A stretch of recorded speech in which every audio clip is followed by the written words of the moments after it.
Oi, eu sou a Mari e bem-vindo ao nosso vídeo. Eu tenho uma pergunta para te fazer. Números podem ser divinos? Pensa um pouco. Esta questão perseguiu diversos matemáticos desde períodos antes de Cristo. Muitos dizem que sim, outros afirmam que não. E nesta pesquisa apresentaremos dois números que nos faz pensar nesta questão, que por sua vez vem sendo muito discutida até os dias de hoje.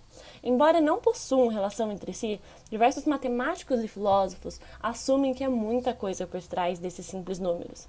Ou melhor dizendo, essas simples constantes. São eles o π e o φ. O π, introduzido desde a escola, é muito usado na matemática, na trigonometria, mas tem muitas outras aplicações que a maior parte das pessoas não conhecem. A sua origem foi dada aos poucos e vem de muitos estudos. Já o φ, conhecido por seus diversos nomes, como número divino, proporção áurea, número perfeito, entre outros, é definido pela matemática também, e se encontra também em muitas áreas. A gente fala um pouco mais deles mais pra frente. Bom, agora eu vou deixar com os meus colegas para que eles falem como surgiu, como funciona e aplicações. Π, a constante mais famosa e mais estudada da matemática. Esse número que hoje sabemos ter infinitas casas decimais começou a ser descoberto apenas como 3,1 pelos egípcios por volta de 1650 a.C. No papiro de Hind, um dos documentos egípcios mais antigos do mundo, ele está lá. O povo daquela época já conseguia definir o π sendo o perímetro de uma circunferência com 1 de diâmetro. 1000 anos à frente, quem estuda o π é o famoso matemático Arquimedes. E ele cavou mais um pouco o mistério de casas decimais que o π escondia, ou esconde até hoje. Chegou ao número 3,141, com seu estudo inscrevendo circunferências em polígonos de n lados, e percebendo que quanto mais lados tinha o polígono, mais sua área chegava perto da área do círculo. Estudos que envolviam π até então eram certeiros, porém essa constante chamou tanta atenção que alguns estudiosos começaram a nomeá-la como um número divino. Ptolomeu, quando desenvolveu sua teoria geocêntrica, citou que as órbitas dos astros em torno à Terra eram circunferências perfeitas. Hoje sabemos que sua teoria está errada, tanto quanto pela posição dos astros, quanto pelo formato de suas órbitas. Em resumo, é isso. O π teve sua origem há muitos anos atrás, e até hoje descobrimos mais casas decimais dessa infinita constante. A pergunta que eu deixo é: será que existe outra constante matemática tão complexa e tão bonita quanto o π? Antes da gente entrar em outra importante constante que a gente utiliza na matemática, eu gostaria de fazer uma demonstração utilizando retângulos.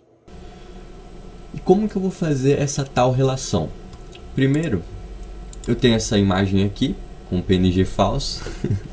Se eu observar bem, nessa imagem eu possuo dois retângulos. O retângulo maior, de lado A mais B, e o retângulo menor, de lado A e de lado B. E o que eu vou fazer? Eu vou fazer uma proporção entre o lado maior do retângulo maior, ou seja, pelo lado maior do retângulo menor, ok? Eu vou relacionar essa proporção aqui com a proporção do lado menor do retângulo maior sobre o lado menor do retângulo menor, ok? Eu gostaria de saber quanto vale essa proporção A sobre B aqui. E como a gente está falando de proporção, eu posso muito bem multiplicar cruzado.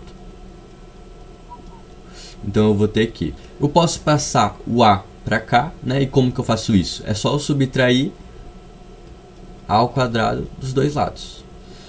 Vou só inverter para ficar um pouco mais visível para a gente.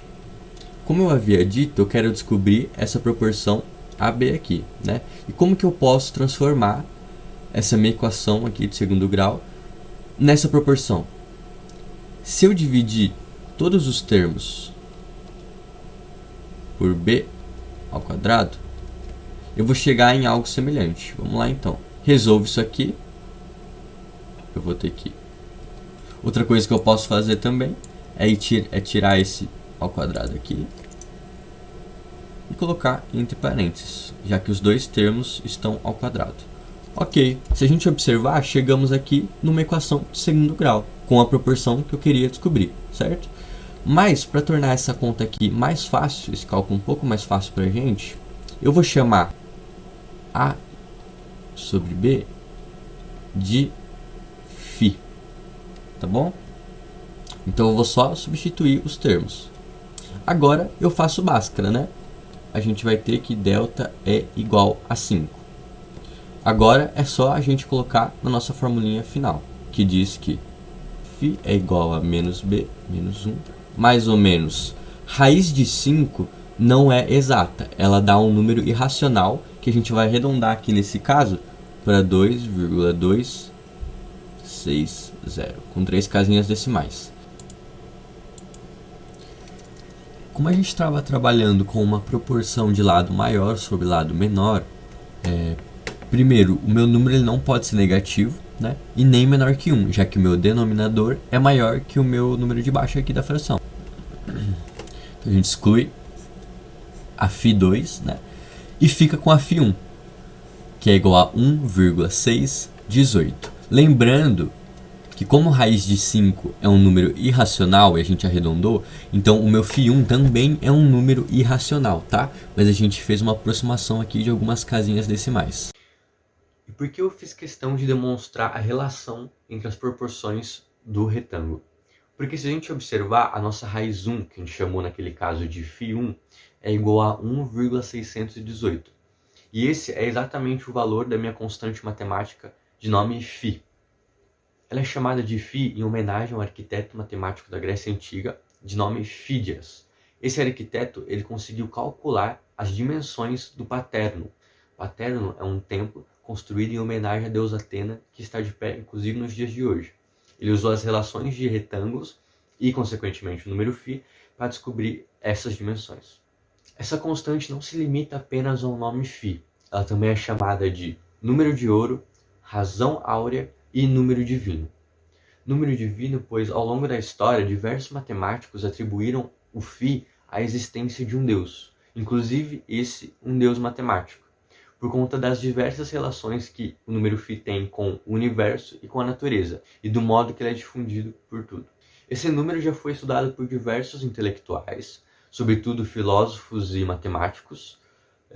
Além do Fídias, tivemos Euclides, o pai da geometria, Platão, depois Fibonacci, e acredito que todo mundo já ouviu falar de Fibonacci, mas não sabe bem como e por quê. Fibonacci foi quem definiu a sequência de Fibonacci, que também recebe o nome de razão áurea. Essa sequência que possui os valores 1, 1, 2, 3, 5, 8, 13 e por aí vai, é feita da seguinte forma.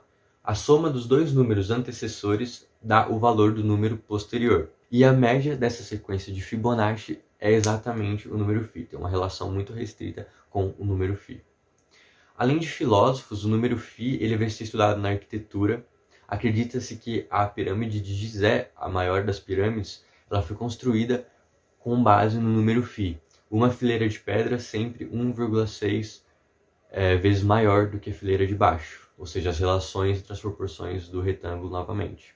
Muito utilizado também por artistas, como exemplo o Da Vinci, que explorou muito a razão áurea em suas obras. A exemplo, a Mona Lisa, também o homem vitruviano, que até hoje influencia na anatomia e na proporção humana.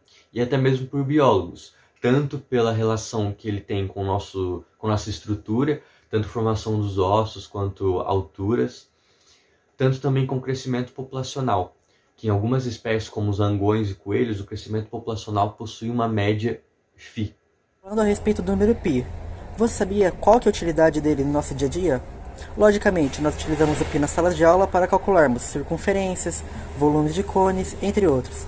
Mas você também sabia que ele é fortemente usado para calcular rotas de GPS? Então, em rotas muito grandes, como de aviões que acabam fazendo uma curva extensa sobre o globo terrestre, é aplicado o π nos cálculos de previsões de rota. O π também é usado em relógio de pêndulos, pois o cálculo do tempo do ponteiro se baseia nele. Mas e o número φ? Onde podemos encontrá-lo? O número de ouro corresponde a 1,618. Segundo a proporção áurea, a proporção ideal é de 1 cm para 1,618 cm, sendo essa a relação de equilíbrio e simetrias ideais. Não só na Terra é encontrada tal proporção. Nas galáxias, as estrelas se distribuem em torno de um astro principal, numa espiral obedecendo a proporção de 1,618 também. Por isso, o número φ ficou conhecido como a divina proporção. Os historiadores escreveram que foi a beleza que Deus teria escolhido para criar o mundo. Na arte, na biologia, na engenharia, em todas as áreas do conhecimento humano, pode-se observar a proporção áurea. A matemática é fascinante. A forma com que ela se desenvolve nos faz acreditar que números podem ser divinos, por toda a sua complexidade unida com clareza. A questão inicial, se números podem ou não ser divinos, ainda não pode ser respondida de forma objetiva. Mas por hora podemos concluir que estes dois números possuem funções muito importantes, não só para o desenvolvimento da matemática na antiguidade, mas também para o funcionamento de tecnologias nos dias atuais. Portanto, números podem ou não ser divinos. Isto vai depender da concepção subjetiva de cada indivíduo que aprecia a matemática. E muito obrigado pela atenção.